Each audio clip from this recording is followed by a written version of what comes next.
Hello नमस्कार, good morning students. आप सभी का स्वागत है आज के इस सत्र में। आशा है कि आप सभी स्वस्थ और सेहतमंद होंगे और घर बैठ के अपनी पढ़ाई कर रहे होंगे।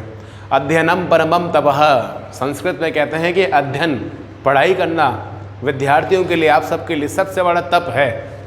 और आप तप कर रहे होंगे अपने लक्ष्य को, भविष्य को बनाने के लिए निश्चित रूप से आप पढ़ाई कर रहे होंगे, मुझे यकीन है। तो बच्चों, जैसा कि आप सभी जानते हैं कि पिछले कुछ समय से हम सभी संस्कृत व्याकरण के टॉपिक को लेकर के वीडियो बना रहे हैं और उन वीडियो में जो आपके सिलेबस के इम्पॉर्टेंट टॉपिक हैं उनके ऊपर चर्चा हो रही है।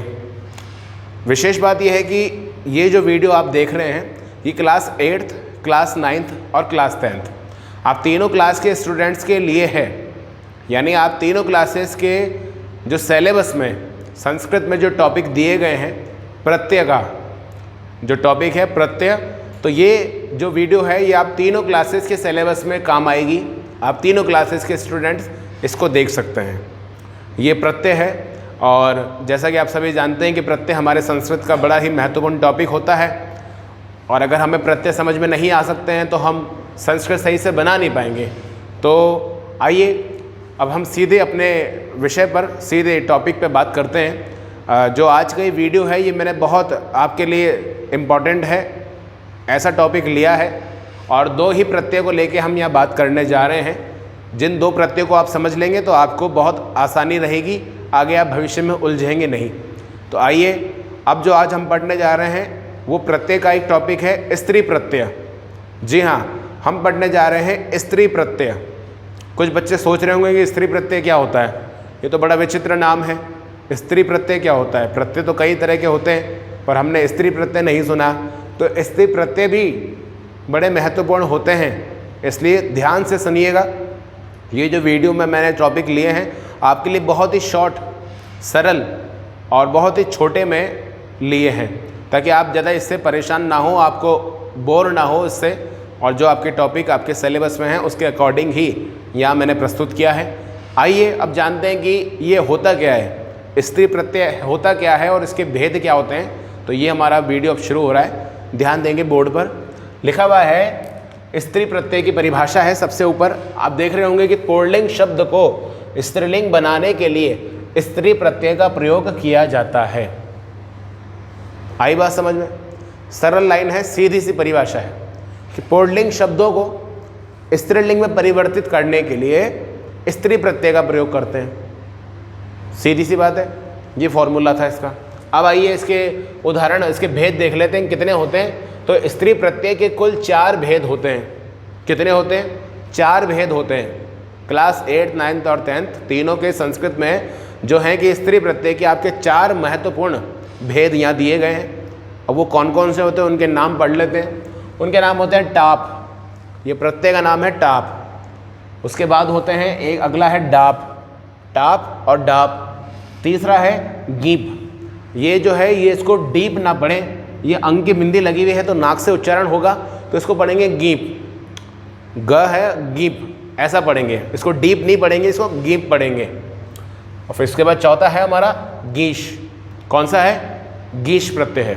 इसको आप गीश ना पढ़ें, इसको आप डीश ना पढ़ें, ये ड सोच के इसको आप डीश ना पढ़ें और इसको आप डीप ना पढ़ें, इसको आप गीप पढ़ेंगे, ना से अंग का उच्चारण होगा और इसको आप गीश पढ़ेंगे। तो ये 4 हमारे स्त्री प्रत्यय होते हैं। कौन कौन से होते हैं? फिर से पढ़ लीजिए, टाप, डाप, गीप और गीश। ठीक है, ये स्त्री प्रत्यय है कुल मिलाकर के। अब आपके सिलेबस में स्त्री प्रत्यय के इन 4 भेद जो हैं इनको कैसे किया जाता है, कैसे पहचाना जाता है, इनकी जो ट्रिक होती है वो मैंने यहाँ लिखी है। बहुत सरलता से लिखी है, छोटे छोटे फॉर्मूले हैं, इनको अच्छे से आप समझ लेंगे, याद कर लेंगे तो आपको स्त्री प्रत्यय में कोई परेशानी नहीं आने वाली है। आज फिलहाल हम ये जो 4 भेद होते हैं तो इस वीडियो में हम 2 ही भेद पढ़ेंगे। स्त्री प्रत्यय के 2 ही टॉपिक पे आज हम बात करने जा रहे हैं। वो प्रत्यय है टाप और डाप। टाप और डाप प्रत्यय में ही इस वीडियो के अंदर आज हम चर्चा करेंगे। अगले बचे हुए 2 प्रत्यय जो है गीप और गीश, वो अगली वीडियो में अगली बार आपसे चर्चा करेंगे। तो आइए अब आपको बताते हैं टाप प्रत्यय होता क्या है। सबसे पहले टाप प्रत्यय के लिए पढ़ लेते हैं। टाप प्रत्यय है, इसकी परिभाषा में लिखा है कि अकारांत। अकारांत यानी अंत में अ है, अ जिसके अंत में है उसे कहते हैं अकारांत। समझ में आई बात?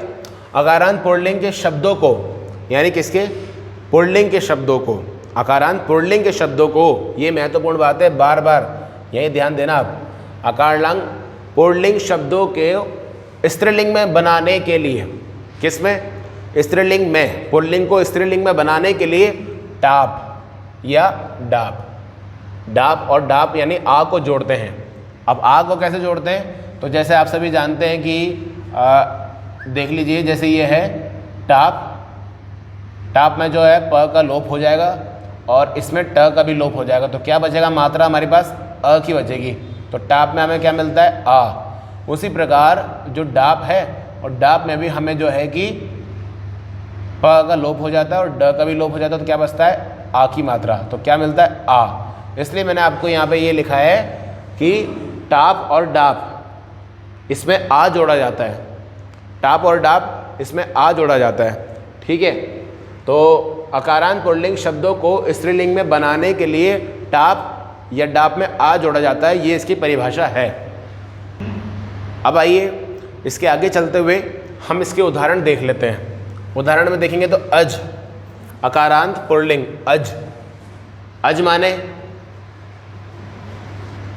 अज मतलब यानी होता है बकरा, बकरा नाम तो सुना होगा ना, बकरा, अज यानी बकरा। और टाप, टाप में बचा हमारे को आ, तो अज हमें अ लिखा और अंतिम वर्ण में हमने आ की मात्रा लगा दी, तो ये क्या बन गया, अजा। अजा मतलब बकरी। समझ में आई बात, बस यही कहानी है, पुल्लिंग से स्त्रीलिंग में परिवर्तित करना है अपन को। अज मतलब बकरा होता है और अजा मतलब जो है कि बकरी होती है, आ की मात्रा जोड़ देंगे अंतिम वर्ण में। अगला उदाहरण देखते हैं, अश्व, अश्व मतलब क्या होता है, घोड़ा, तो लिखेंगे अश्व, अश्व क्या है, पुल्लिंग है ये, हमने लिखा घोड़ा, टाप का क्या मिला हमें, आ, ये क्या बना, अश्वा यानी घोड़ी, ठीक है। अब आइए, अब तीसरा वाला फॉर्मूला उदाहरण इसका जो है कि देख लेते हैं। वृद्ध, वृद्ध मतलब बूढ़ा, पुल्लिंग है ना, वृद्ध मतलब होता है बूढ़ा, पुल्लिंग में बोलते हैं इसको।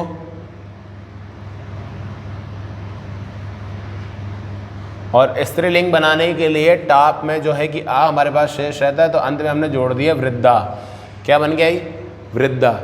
उसी प्रकार आगे चलेंगे तो ये लिखा है शब्द हमारे आगे सरल, सरल क्या है, पुल्लिंग है, हमने क्या बनाना है, स्त्रीलिंग। स्त्रीलिंग में हम पहले लिखेंगे सरल, जो जैसा है वैसा ही लिख दिया सरल, और अंतिम वर्ण क्या है हमारे पास, टाप, टाप का हमें क्या जोड़ना है इसमें, आ की मात्रा, तो ये क्या बन गया, सरला। सरला नाम होता है लेडीज़ का, आप जानते होंगे स्त्रीलिंग का शब्द है सरला, तो ये हमने स्त्री प्रत्यय में सरला शब्द बना दिया। बस यही है टाप, टाप प्रत्यय कुछ नहीं है, बस इतना ही है। इस फॉर्मूले को ध्यान रखना है आपको, आ जोड़ना है लास्ट में, कहाँ पे, ये फॉर्मूले की बात ध्यान रखनी है कि अकारांत पुल्लिंग शब्दों को स्त्रीलिंग में बनाने के लिए टाप जोड़ते हैं, किनको, अकारांत पुल्लिंग शब्दों को, इन सब में अ है, अज में, वृद्ध में, अश्व में, सरल में, सब में अ सुनाई दिया है अंत में, तो हमने यहाँ टाप प्रत्यय जोड़ दिया।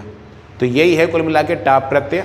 बाकी इसके 4 उदाहरण जो है कि मैंने आपको समझाने के लिए यहाँ लिखे थे, बाकी इसके और भी उदाहरण हैं वो आपकी किताब में है, अपनी अपनी किताब खोल लीजिएगा, और जब आप इसको कॉपी में अच्छे से लिखेंगे तब उसमें से कुछ और उदाहरण यहाँ पे आपको लिखने हैं, कम से कम 10 उदाहरण आपको लिखने हैं। आप 10th क्लास में हैं, आप लोगों के लिए स्पेशली है ये, उसके अलावा 9th और 8th क्लास के बच्चे भी, इसे कम से कम 8 से 10 उदाहरण लिख के चलें हर प्रत्यय का, तो आपको ये अच्छे से तैयार हो जाएगा। अगला प्रत्यय की बात कर लेते हैं। अगला जो इसका उदाहरण है, ये फॉर्मूला इसको ध्यान देंगे, शब्द के अंत में अक का उच्चारण हो तो, किसके क्या उच्चारण हो, अक का उच्चारण हो, शब्द के अंत में अक, ये ध्यान दो, बस मेन टॉपिक यही है कि शब्द के अंत में अक का उच्चारण हो तो टाप प्रत्यय लगने पर, टाप तो वहाँ भी जुड़ेगा, उसके लगने पर क्या होता है कि क से पूर्व वर्ण में, यानी क जो है अक, अक जो होता है, अक में क अंत में है ना, अ क अंत में, तो अक, क से पहले वाला जो वर्ण है यानी शब्द है, जो एक वर्ण जो होता है क से पहले वाले वर्ण में ई का प्रयोग करते हैं, ई का प्रयोग करते हैं। और ई क्या है? छोटी ई, यानी कि इसकी मात्रा लगती है। ई है छोटी ही, यानी इसमें इसकी मात्रा लगती है। समझे फॉर्मूला? बोला गया है कि शब्द के अंत में अक, अ और क का उच्चारण हो तो टाप, टाप जो है उस प्रत्यय के लगने पर क से पूर्व वर्ण में, क से पहले वाले जो शब्द वर्ण है उसमें ई का प्रयोग करते हैं, यानी ई की मात्रा लगाते हैं। कैसे करते हैं? तो उदाहरण समझते हैं। ऐसे करते हैं। सबसे पहले लिखा है सेवक, सेवक हमने लिख दिया। अब ध्यान दो, सेवक क्या लिखा हुआ है? सेवक। अक सुना आ रहा लास्ट में? तो फॉर्मूला क्या कह रहा है कि अक का उच्चारण हो तो, हो रहा है ना? शब्द के अंत में सेवक, अक की आवाज आ रही है, साउंड हो रहा है, तो अक का उच्चारण हो तो क से पूर्व में। अब यहाँ क है, क से पूर्व यानी पहले में, यानी व में। यहाँ इस व में ई का प्रयोग करते हैं, यानी इसको ई की मात्रा लगा दी जाएगी। तो ये क्या बन जाएगा? सेविक। अब आइए टाप प्रत्यय पर। टाप का हमारा आ बचता है अंत में, तो हमने मात्रा लगा दी आ की, तो क्या बन गया? सेविका। सेविका बन गया। सेवक पुल्लिंग है तो स्त्रीलिंग में सेविका है, और स्त्री प्रत्यय में सेविका बनता है। बस सेकंड वाले फॉर्मूले में ये विशेष ध्यान देना आपको, हमेशा अक का ध्यान देना है। जैसे अगला उदाहरण देखिए, संयोजक है, हम लिखते हैं सीधे सीधे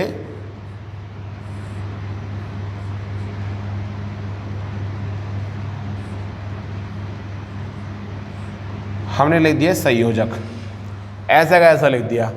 फॉर्मूला क्या कहता है कि अक का उदाहरण हो, अक जो है इसका उच्चारण हो तो टाप प्रत्यय लगने पर क से पहले वाले में वापस ई का प्रयोग होगा।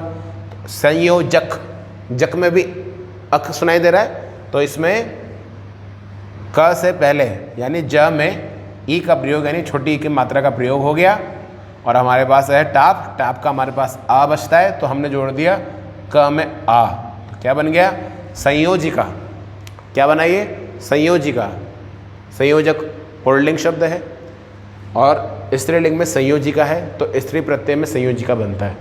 अगला उदाहरण देखते हैं एक और, श्रावक। श्रावक है, श्रावक में भी अंत में हमें क्या सुनाई दे रहा है? अक। तो लिखेंगे पहले वैसा का वैसा लिखते हैं, श्रावक लिख दिया। अब यहाँ पे छोटी ई की मात्रा का प्रयोग करना है, किसमें? क से पहले। क से पहले हमने छोटी ई की मात्रा का प्रयोग कर दिया, तो ये क्या बन गया? श्राविक। क्या बन गया? श्राविक। हमने स्त्री प्रत्यय बनाना है और हमारे पास टाप बचा है, तो टाप में क्या हमारे पास शेष रहता है?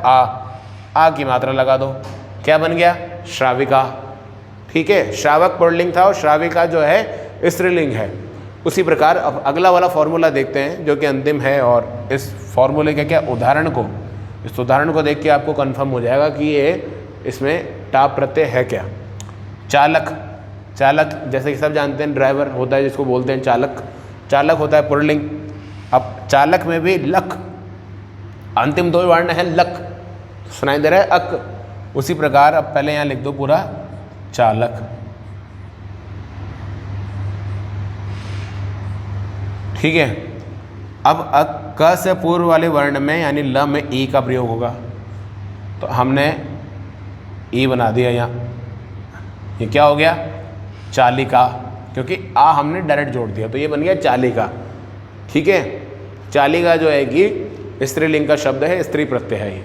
बस टाप प्रत्यय के महत्वपूर्ण दो ही आपके सामने जो है कि फॉर्मूले थे, सूत्र थे जो मैंने यहाँ लिखे हैं।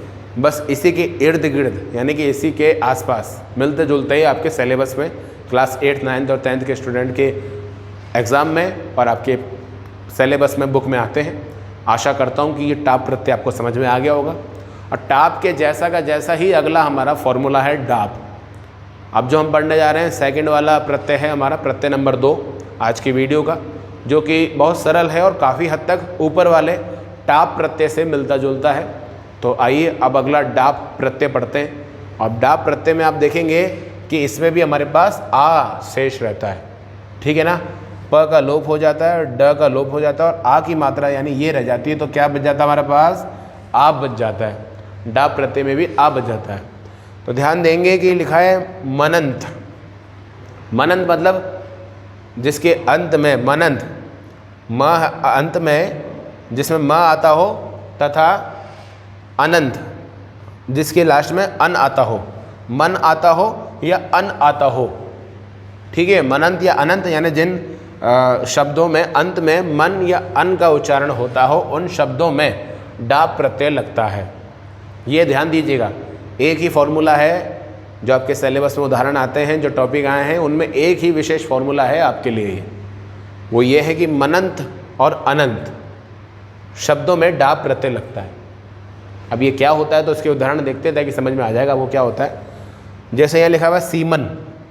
सीमन शब्द है, सीमन शब्द अन लग रहा है लास्ट में, ऊपर बात की थी मन, तो ये है हमारा मन, सीमन।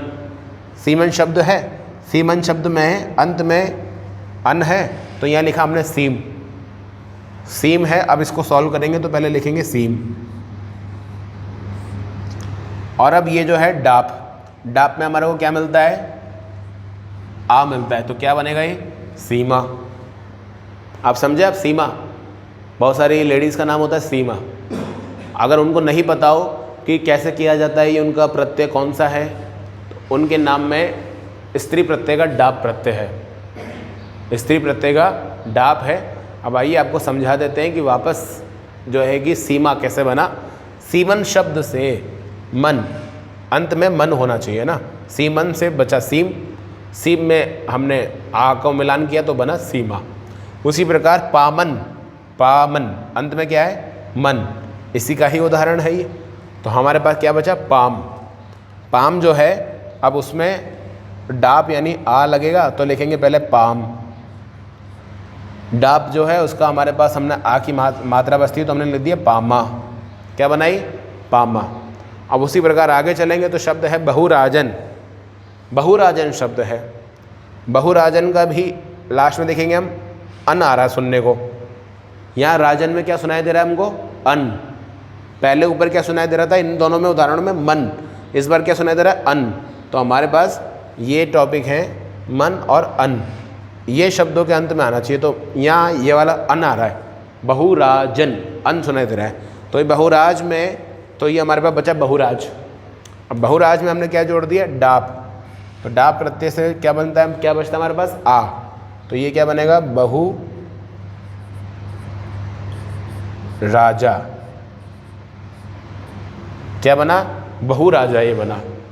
आया समझ में। बस यही है मेन उदाहरण इसके कि मनंत और अनंत हो तो वहाँ पर जो है कि डाप प्रत्यय हो जाता है, जैसा आपके सिलेबस में दिया हुआ है। आशा करता हूँ कि ये दो प्रत्यय आपको समझ में आए होंगे, नहीं आए होंगे तो उसकी घर में प्रैक्टिस कीजिए। आपकी पूरी बुक में इसका अच्छे से टॉपिक दिया हुआ है, उन टॉपिक को पढ़ो, बुक में इनको लिखो, खुद अपने स्तर पे सॉल्व करो। कुछ कन्फ्यूजन हो, नहीं समझ में आता हो तो स्कूल में आके समझ लो। स्कूल में आपको अलग अलग दिन दिए गए हैं कि आपको किस दिन सॉल्यूशन के लिए आना है, तो आइए समझिए। स्कूल नहीं आ पा रहे तो कॉल कर लीजिए, पता कर लीजिए। और फिर भी अगर नहीं हो पाएगा तो स्कूल खुलने के बाद जब स्कूलें खुलेगी और हम लोग रिवीजन करेंगे तब आपको और डिटेल में मैं आपको बता दूंगा। तो फिलहाल आज की इस वीडियो में हमने पढ़ा स्त्री प्रत्यय और उसके 4 भेद होते हैं, तो 2 भेद हमने आज पढ़ लिए हैं जो बड़े महत्वपूर्ण हैं, क्लास 8th, 9th और 10th में आते हैं। अब अगले जो 2 उदाहरण हैं वो पढ़ेंगे हम अगली वाली वीडियो में। तब तक के लिए आप सभी अपना ध्यान रखिए, पढ़ते रहिए और घर पर रहिए, मुस्कुराते रहिए और हंसते रहिए। नमस्कार।